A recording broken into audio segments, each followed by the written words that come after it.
Hi everyone, this is Kibo Vlogs, a Filipino actor based in Saudi Arabia, and welcome back to my channel. Agad-agad gawa tayo ng reaction video sa Jillman compilation. So I won't take any longer. Let's start this reaction video. Let's check it out what Jillman has to offer for today's video.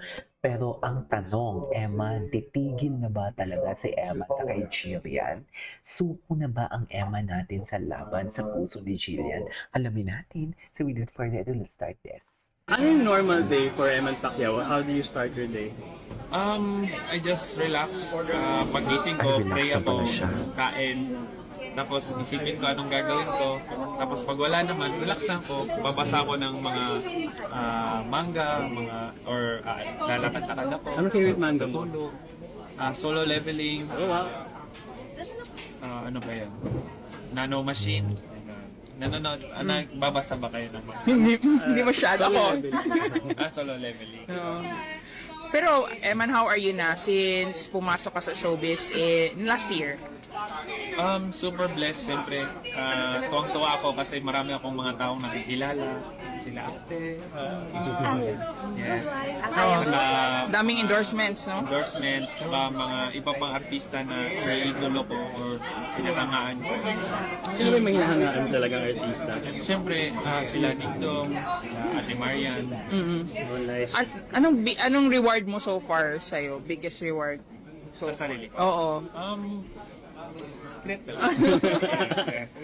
Pero ano, Namili siya ng properties, well of course, diba? yung dad Ang mo alam isa, ko, isa pinag-usapan champion niya, ang boxer. ganda Ikaw ba, talaga ng ano sa tao, tingin mo naman kay Magaan Sir talaga Man? siya. Tingnan. Bukod sa pagiging boksingero. Parang walang negatibo akong nararamdaman sa kanya. Yun yung Pinaka naman ako yung ugali niya na mabait, masyadong mapagbigay, masyado mong pagbigay. unawain, masyadong caring, Giver masyadong pala siya. tapos siyempre pagiging godly kasi doon kami kumukuha ng confidence namin sa ring. So yun yung parang similar. Anong pinaka-advice niya ngayon sa'yo? Kasi, syempre, nung una, bago ko pumasok, meron siya advice. Ito naman, na Sa nandito ka na. showbiz. Yeah. In general, in life. Advice niya sa akin sa life, let God guide you kasi siyempre if ikaw lang magdesisyon sa sarili mo, maano ka ng landas, mapupunta ka dito. How about sa career naman? Sa boxing, Sa career especially? naman, sabi niya, pag-pray mo lang lagi yung ginagawa mo, focus so anong ginagawa mo, tsaka sa career naman, kung gusto mo yung ginagawa mo, gawin mo. Yung pagpasok ko sa showbiz, para bang bata ka pa ba, naisip mo na to? O parang yung pagpasok dito parang biglaan na lang? Biglaan lang. Hindi ko talaga inisip na mag-artista ako, mag-endorsing. So, parang accidental celebrity ka? Parang Accidental. hindi ko talaga, Parang plano naman inisip siguro. or pinangarap Hindi na. kasi nandun kasi talaga yung Biglaan pangalan lang. mo. Oo. Nang nag-trending ka ba sa social media, especially nakilala ka last year, Jessica para bang, Soho. ano yung unang reaction mo? Siyempre Hindi na, nakala. ako, Hindi naman kasi siya. mesmerized ako na, ako Tsaka nasa, very siya, very piono talaga, totoo lang. parang napaisip ako na, hey, thank you Lord. Sabi ko, Nagbasa ka ba ng mga comments? Opo, nagbasa ako. Hanggang umaga. Hanggang umaga.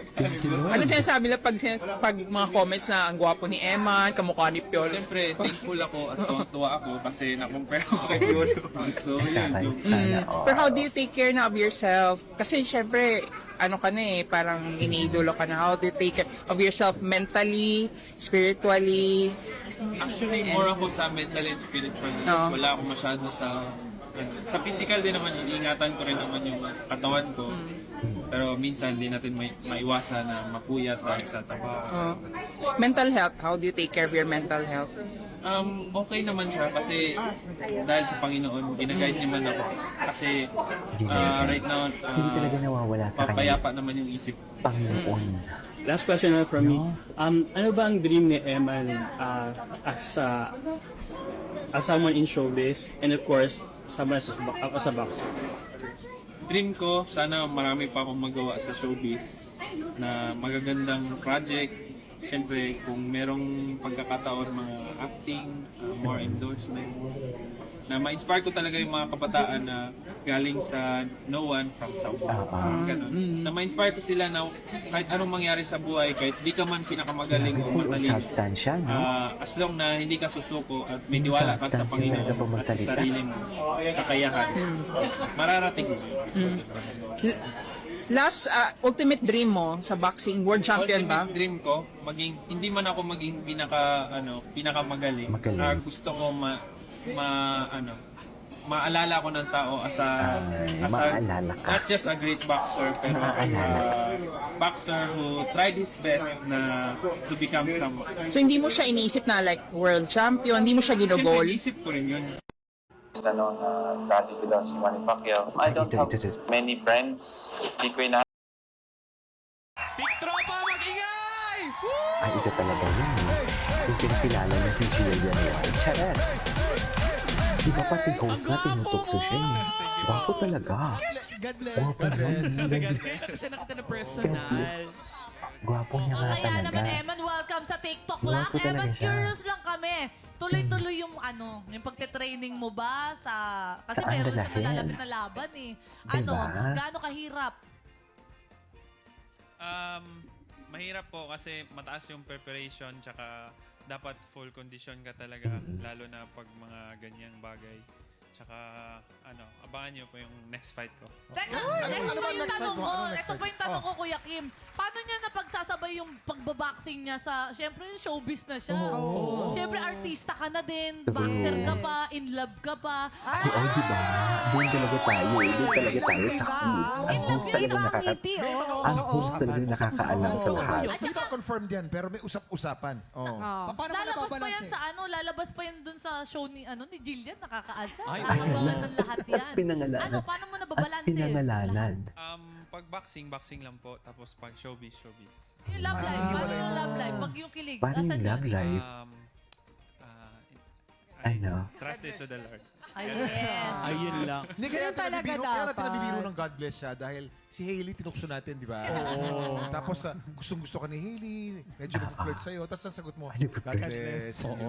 Yun ang Kaya- galing yung joke na yun. Ang galing yun. Hindi ako makalapit, Kuya Kim. Baka mamaya sabihin God bless. Hindi, magbe-bless na mismo. Bless. Akala ko ba kasi kumuraan ko pa ilalim. Hindi, pero ganun talaga dapat. Kailangan isinusurrender natin lahat kay Amen. Lord. Di ba? Yes. Pero mamaya, Amen. si Eman din Ganda ang ni lalaman. Pink da Silva. Oh. Eman, Ay. kamusta ka na? Maayos naman po. Si Oo, nanalo Jessica ka, di Soho. ba? Opo. O, anong pakiramdam? Anyway. Let's do Ay, ito. Ah, grabe yung mga sigawan. Ay, ito. Panoorin natin ito. Ah, ito yung training. Ay, hindi. Interview niya to. Okay. Diba? Anyways, that is all for today's video from Angelman Compilation. This is K-Pop Vlogs and see you on my next vlog. Bye!